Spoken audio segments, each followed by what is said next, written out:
And it's good to see Chris Squire's beautifully titled album, Fish Out of Water, get such deservedly good reviews in the music papers these past few weeks. Blimey, Squire, what an album, was one of the headlines I read. And before I talk with Chris and with Steve Howe, let's hear some music from the Fishes LP. 2 tracks together. And the first is Hold Out Your Hand.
another tremendously impressive piece of film music from the album Fish Out of Water.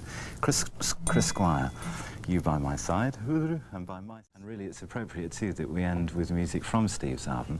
Two pieces from the LP. The first, filmed with Steve along with Patrick Moraz, and this is the title track called Beginnings.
just been chatting too while we've been watching that film, and there is a possibility of, towards the end of next year anyway, a kind of 5-day Yes Proms. Venue is completely uncertain, but the idea being that each of the albums are featured on separate nights, and yeah, right, and the possibility of Yes coming together towards the end to solidify anything. It's a thought anyway, and I just wanted to communicate that to you. Steve Howe. Film there with Patrick Moraz and music from Beginnings. But next week now I'll be here along with the Straubs and Ace, both in the studio, and the programme starts next Tuesday at 10:35. That said, let's end tonight with more from Steve's LP and a track called Breaqkaway from it all. See you next Tuesday. Until then, good night.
As I mentioned earlier, the new Alan White album's just about to be released. It's coming out this coming Friday, in fact, under the title Ramshackled.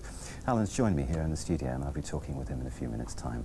But after we've heard some music from the LP, the film was made just over a month ago in London, and this song is called Song of Innocence.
Very much indeed. Some familiar faces and music there from the new album from Alan White, and that was called Song of Innocence. Over the past few months we've been taking a look at each of the Yes solo projects, and the final album in the first series is just about to be released. It's called Elias of Sunillow, and Jon Anderson's here with me to talk about the album. But first of all, let's listen to a track and a song called To the Runner.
to the programme, and let's get the track title right, first of all.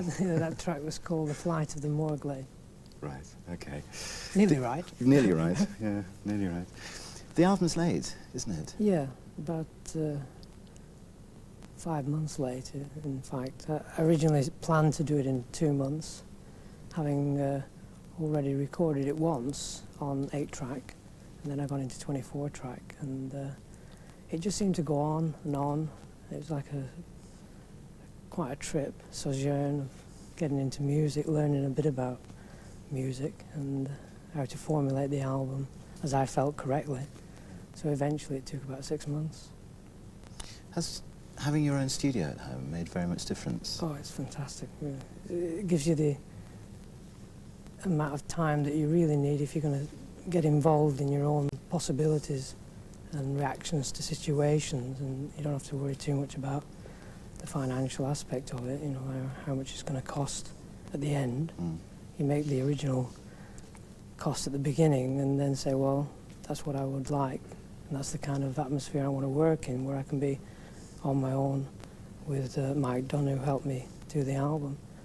And that's the way it feels natural to me, to want to work in a studio on my own without any pressure about time and the usual expenses of making albums and so on. It occurs to me, actually, John, listening to the LP, really, that yours is the closest sounding to the band's album, certainly closer to the band than the other solo things. Possibly. Because I was very involved in directing the music of the band, mainly because I was originally involved in the song structures and then started thinking about the development of the music around the songs, and then putting forward to the rest of the guys in the band how I felt about the piece of music. I became a director of the guys in the band, so I had generally a vision of what I wanted to hear. And by discussing various ideas, you come up with, eventually you come up with something you didn't really hear in the first place. You had a sort of vision of the style of music it would be, but with the effect of 4 musicians like her and Yes, you know, it's bound to develop, and that's the way it always became. And so when I did my own album, it was a question of having the vision in the first place to want to present a story, which Elias is about, a story, and the music to be compatible to the story.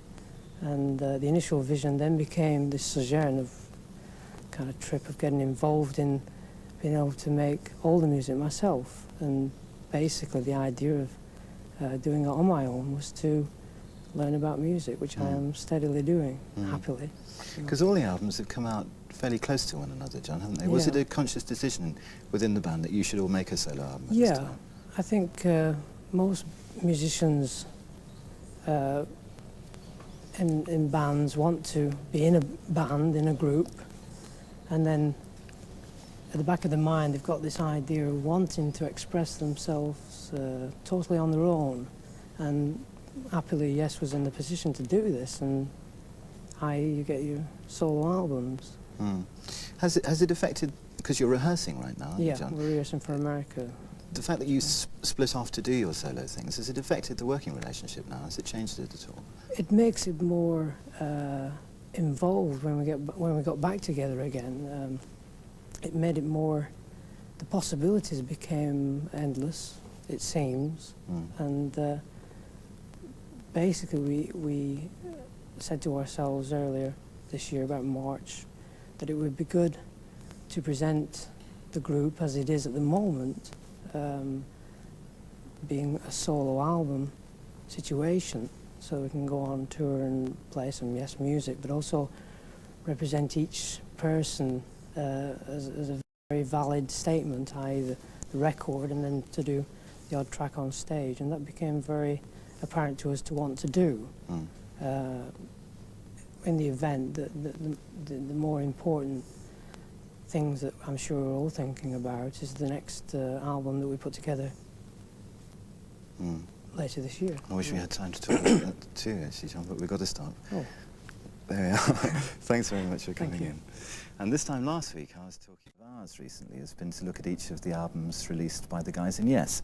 Alan White recently, and Chris Squire and Steve Howe have each released a solo album. And with Jon Anderson's on the way, Patrick Moraz has just put out his recording, of which Carl Allison, Melody Maker, said it makes Hannibal's crossing of the Alps look like a Sunday afternoon excursion to Brighton. I'll be talking with Patrick about that and other things in a few minutes' time. But first, let's have a listen, and this is a selection of music from the LP.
music from the new solo album from Patrick Moraz, and I described that as a selection from the LP. Patrick, what actually did we hear there? Yes, it's a trailer, because the whole piece, the whole album is one piece of music, although I've put scrolls on it to help the listener identify, you know, whatever pieces of music comes, and it's one piece of music, and I wanted to do a musical trailer, like when you see a film advertised or whatever, promoted in a cinema or in a situation like this. I wanted the same thing but musical, and I took a short excerpt of the whole piece of music, which is anyway one piece, and I put it all together. And you know, it was a very specialized operation, if I may say so. You described the album as a concept album in Yes. the sleeve notes, Patrick, and this symbol on the sleeve here is obviously central to the theme. It is, yes. Yeah. Can you explain the symbol for us? Sure. First, it symbolizes, or it represents, in fact, the building, which is in a jungle, or sort of plateau surrounded by a jungle, and on the top of the building there is a sphere. It's a sort of science fiction story, and I wanted to symbolize the intensity of this building, where there's a little electronic sphere hovering above it. But also, this symbol is the letter I of the a sacred alphabet, which I found in a very ancient book, and this letter I is also the ninth letter of the alphabet, and 9, in a way, it's a very symbolic number to represent reincarnation, love and death in mythological stories or situations. You know. Because, I mean, just listening to the album once, you can tell it's painstakingly put together. Patrick, how long did it take you to actually make it? It took me a few months to put it together, but I've been thinking about it a long time, in detail, and of course I had to go to South America to record the Brazilian percussionist, and I had to come back to Switzerland to record the whole thing, and have American and English musicians coming to Switzerland and record the album. It took me a few months to put it together and mix it. So Did you actually build the album around the theme, or did the theme gradually emerge as you No, wrote? the theme, the story, is the motivation behind the music, because as probably you have noticed if you have listened to the album, the music is very representative of what's going on in the story, and I took the story as a motivation, not only for myself or for the listener, but also for the musicians, whom I had to, in a way, instruct and teach how to play certain licks, and I wanted a lot of intensity and power in certain parts, and I wanted a lot of emotions and yeah, a lot of emotions. You know. It's very difficult to explain in so many short words. What about performance, Patrick? Are you planning to perform the album? Yes, of course, we plan to perform it, but I've got to say, and this is a very, very interesting situation, that's where, in a way, in my position of being the keyboard player with Yes, it's very interesting because we are going to perform part of this album as a part of the next Yes program on stage. And I could add also that we are not going to perform only parts of this album, but also parts of individual solo albums from Yes. And it's a very interesting experiment, you know, because everybody in a way takes the leadership or whatever at one point and teaches everybody else. We all help each other at rehearsals, and it's very good vibe, you know. Good. I'll look forward to that, Patrick. Sadly, we've got to stop. Thanks for coming in. Okay, thank you. All right. Solution all ready to play just behind me. But our album, the LP, is called Beginnings. It's quite short, this, but very fine nonetheless. Steve Howe, and this is called Ram.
totally settled into his new gig with Yes, and the new Yes album Relayer is due for release on November the 21st, and I'm looking forward to that. Immediately before joining Yes, Patrick was working with Lee Jackson and Brian Davison in Refugee, and here's some film of that band with Patrick, taken from one of their gigs earlier this year at the Marquee. The number comes from Refugee's album, playing Ritt Mickley.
Refugee, filmed at the good old Marquee, and that was Ritt, Mickley.